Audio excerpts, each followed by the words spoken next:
Vamos agora à entrevista do dia com Denise Campos de Toledo. E vamos falar sobre as condições para a economia reverter o atual quadro de retração. Eu converso com José Francisco de Lima Gonçalves, que é economista-chefe do Banco Fator, e com Alexandre Chaia, economista, professor do INSPER, sócio da Artesanal Investimentos. Uma boa noite aos dois. Boa noite. Bom, falo em retração porque nós já tivemos vários indicadores apontando nesse sentido, pelo menos primeiro trimestre.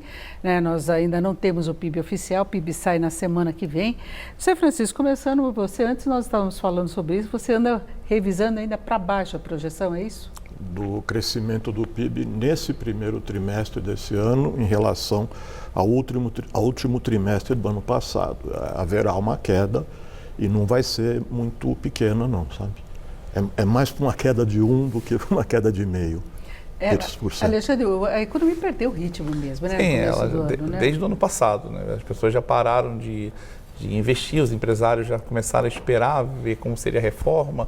A própria transição do governo já não deu indicativos que ele não teria uma proposta clara, o Paulo Guedes falando, mas na verdade ele não foi colocado, sempre essa dúvida. E por conta disso as pessoas esperaram, vamos ver o que vai acontecer na virada do ano. A virada do ano veio e não aconteceu nada, então ele continua ainda nesse compasso de espera. E por conta disso você vai ter exatamente um PIB muito baixo. Provavelmente esse ano você vai ter um PIB no total próximo do que está tendo nos últimos anos ou menos, né? Agora, houve algum erro de estimativa? Porque já se imaginava que a reforma não fosse sair de uma hora para outra, né? E há uma grande aposta no impacto pós-aprovação da reforma da Previdência. Se contou demais com o fôlego da economia que não foi confirmado? Se contou no sentido de haver projeções estimativas. Você falou em crescimento de 2,5%, até mais que isso. Isso.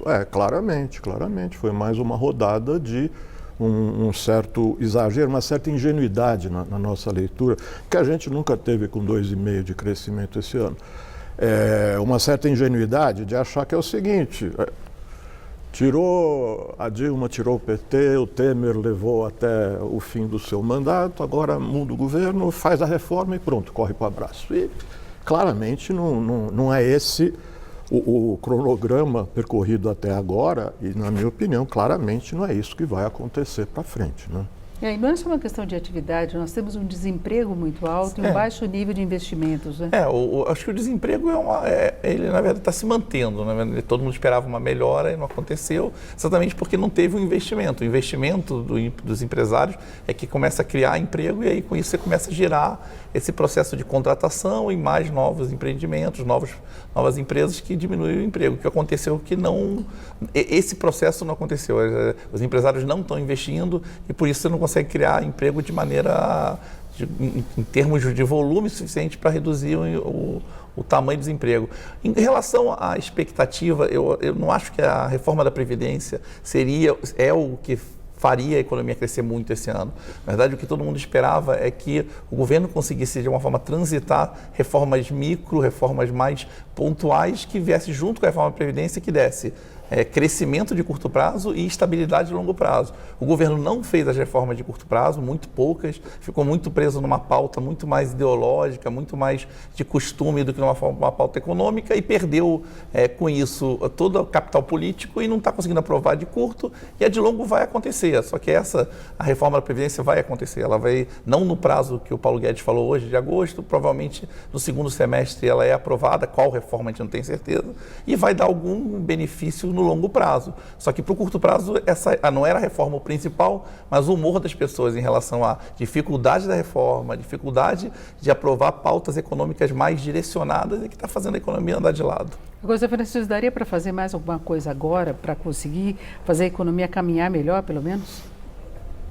Olha, eu acho que é fundamental que se pense em alguma coisa, né?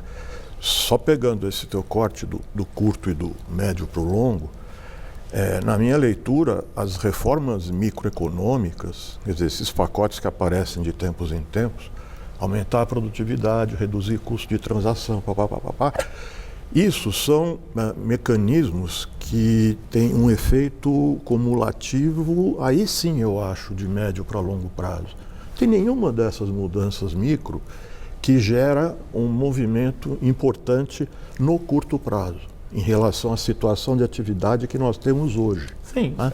E as tais das grandes reformas, elas abririam uma perspectiva do ponto de vista fiscal. Sim, sem tá? dúvida. Então, a armadilha em que a gente está é isso, é que o governo e, vamos dizer, o pensamento econômico dominante fala assim, não, você tem que aumentar a produtividade e fazer as grandes reformas, aí a economia vai andar. E o que nós estamos vendo é que você faz as reformas micro, em tese para aumentar a produtividade. A economia não reage a isso. Não é porque caiu o custo de contratação, caiu o não sei o que do carimbo que o burocrata fica obrigado a entregar, que alguém vai, não digo nem investir, não vai nem produzir mais do que está produzindo. Né? Na verdade, vai até reduzir a produção. Ele vai até reduzir, na verdade. Quando você pensa, e quando você pensa no caminho das grandes reformas, o governo bancou que é a reforma da Previdência, é isto ou nada, para pegar uma figura, quando na verdade aí você corre o risco de não sair aquele número que o governo anuncia, ou que um pedaço do governo anuncia, né? O presidente fala em 800, o ministro fala em 1.200. Digamos, um pedaço.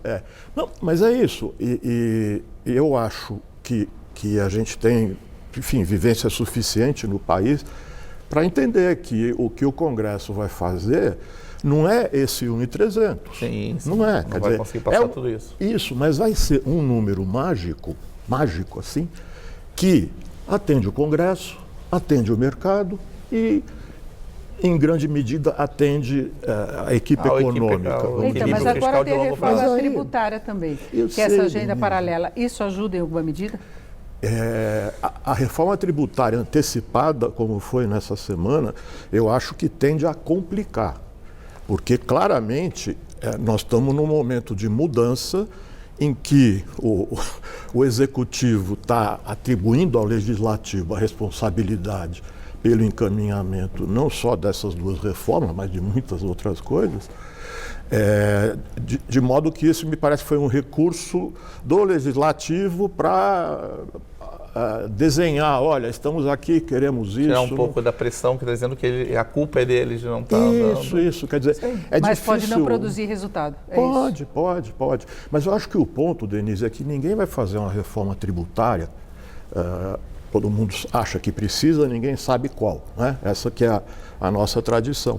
Mas ninguém vai fazer uma reforma tributária junto com esse tema da Previdência. Vai gastar força. Você gasta força e você cria um mar de incerteza que é um negócio absurdo. Você já está com dificuldade de olhar para frente. Sem fazer a tributária, imagina juntando essas duas coisas. Agora, diante desse cenário todo, a gente já vê até o próprio mercado meio dividido em relação à questão dos juros. A gente vê o Banco Central muito cauteloso, ele tem reafirmado essa posição de cautela no que se refere à taxa básica. Agora, muita gente já vê condição de reduzir para estimular a atividade sem riscos para a inflação. Esse tipo de medida daria algum resultado? Então, na verdade, sem dúvida algum, residual gera, não acho... Voltando, o problema principal, quando eu até falei da reforma, até puxando um pouco as reformas micro, na verdade, a reforma em si gera esse efeito de estabilidade, de crescimento, de melhoria no ambiente econômico a longo prazo. Só que ela, de alguma forma, faz com que o empresário ou a própria população, que é quem tem, do último trimestre do ano para cá, quem tem levado a economia a crescer alguma coisa é o consumo das famílias. De alguma forma, eles estão incentivando desde dezembro, ali, desde o final do ano, eles que têm direcionado muito mais o crescimento da economia.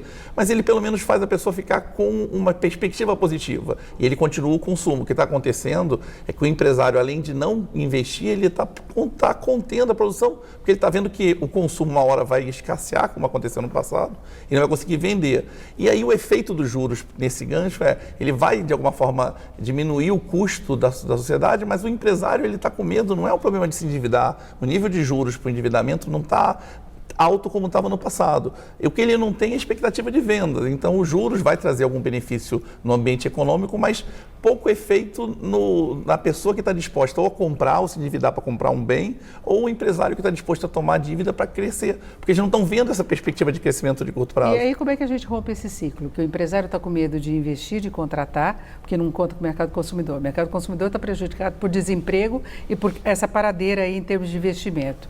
Reforma da Previdência pode ter impacto mais ou menos aí dentro das expectativas. Como é que a gente entra no ciclo mais positivo? Olha, só tem um jeito, Denise.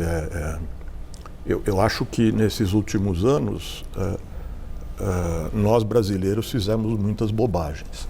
E uma das grandes bobagens foi demonizar uma postura de política econômica que trata da questão cíclica.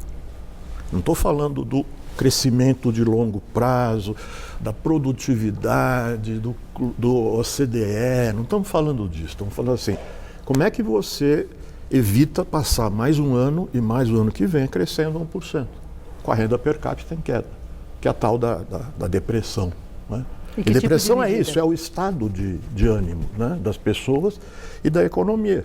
A única saída para uma situação assim é alguém gastar. Porque Sim. Se ninguém gasta, ninguém recebe. É isso que é a depressão. Mas o governo não tem o que gastar. Claro que tem. Tem? Mas claro que tem. Essa necessidade toda de ajuste, você acha que tem brecha? O ajuste é uma coisa dinâmica. Tem que ser uma coisa dinâmica. Quando você pega essas projeções de relação dívida-PIB, com reforma ou sem reforma, a minha pergunta é assim: que taxa de crescimento do PIB está embutida? Qual é a premissa para a relação entre crescimento do PIB, arrecadação e resultado primário, como fundamento do conjunto da dívida, esquecendo a taxa de juros? Quer dizer, para mim, esta é a pergunta. Então, não adianta falar, não, isso já foi feito, já deu errado, não sei o quê. O que foi feito e deu errado não foi isso. O que foi feito e deu errado foi reduzir imposto na incidência sobre a folha de um monte de setores da economia. E não para todos, direcionado para alguns. Não, veja, se fosse para todos, ia ser pior. Porque com a economia desacelerando, se você reduz a tributação sobre a folha, a empresa não vai contratar mais. Porque está desacelerando. Ou seja, você abre mão de arrecadação, e ainda perde receita. Transforma isso numa redução de receita, num aumento, recuperação de margem das empresas e não afeta nada a atividade. Então é assim, por isso que eu estou... Desculpa, é só para fechar. Então não é reduzir imposto, é aumentar gasto. É esse que é o ponto, porque você reduzir imposto... Quais seriam os canais de aumentar o gasto? Você tem forçosamente que juntar no programa de investimento em infraestrutura uma coordenação pública muito forte, muito baseada em planejamento, que é uma palavra fora de moda, né? Infelizmente, que também foi demonizada e muito mal utilizada. Mas você só vai fazer o privado investir em infraestrutura se ele enxergar para onde vai. Concorda? E não adianta você querer sair para um longo prazo sem resolver isso. Não, eu concordo. Eu acho que o problema é gasto. Não sei se que a gente concorda é que tem que gastar. Na verdade, o que tem feito a economia crescer nos últimos anos foi ou o empresário investindo em condução ou as famílias consumindo. Quer dizer, isso é a saída, porque com isso você gera mais imposto, você diminui o tamanho do déficit, você faz com que as pessoas gastem mais e todo mundo reinvista, contrate, diminui o desemprego e com isso gera mais renda, resolve parte do problema do déficit da Previdência, porque você tem 13 milhões a mais de pessoas contribuindo. Essa é a saída. Como fazer isso? Eu acho o governo gastar. Meu medo é o cara gastar errado e as pessoas... bom, então, mas esse é o problema. Meu medo também. Então, medo que é o que aconteceu no... O pior é ele não gastar errado. Esse que é o meu pior medo. É que eu acho que o governo consegue, se ele trabalhar de forma correta, e um pouco, o governo Temer até conseguiu fazer um pouco isso, direcionar o investimento para algum ponto de consumo de empresas ou infraestrutura. Infraestrutura, sem dúvida, é o nome do jogo. O Brasil tem um problema de infraestrutura grande, tem um problema de transporte da safra, e tem como investir e gerar muito emprego com infraestrutura. O problema é, o governo pode ser um facilitador, um catalisador disso, ou pode ser o próprio investidor. Eu acho que se ele for um catalisador, ele já está fazendo bem, desde que ele não crie idas e vindas ou parte estratégica. Bom, fechamos. Desculpa. Eu agradeço muito a participação aqui do Alexandre Chaes, José Francisco de Lima Gonçalves. É uma grande discussão. É, a bola da vez essa. Consumo, aumentar gastos aqui no Brasil. Uma boa noite a vocês. Obrigado, boa noite.